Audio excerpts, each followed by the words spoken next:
It is. You know, there's a bit of a misconception, though, about closure, and I'm sure the CEO must have meant well, but there is no such thing for families. In fact, families have told me many times that that's a word that they actually don't like. They never get closure. What they learn to do over time, and it takes a long time, but what they learn to do is they live with the difference. All of a sudden, they're not the family they were. Now they're a family who's lost loved ones in an air crash, and that's an identity that stays with them for life. So they say they never come to closure. They just learn to live with their new life.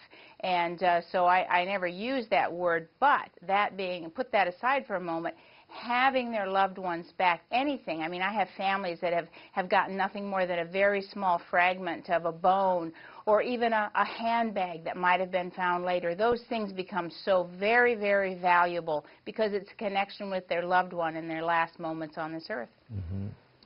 I don't know if they're thinking about this now, but do they have any legal recourse? They have legal recourse, but I have to say, and it's terrible for a lawyer to have to say this, aviation law internationally, the world's body of aviation law is very antiquated because the aviation laws are based on your country's law and a various handful of countries' law. In any crash, you can apply, you know, the law where you bought the ticket, where you're going, or where you're from.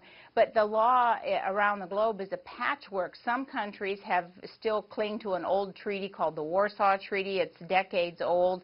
It provides very little rights and little compensation. Others have signed the Montreal Accords.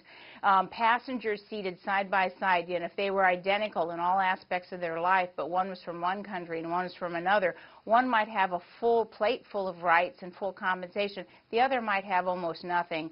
And aviation, by definition and by intention, doesn't respect national boundaries, and yet people are forced into these artificial categories of whose law applies. We really need to develop a more international basis for recompense for families of aircraft.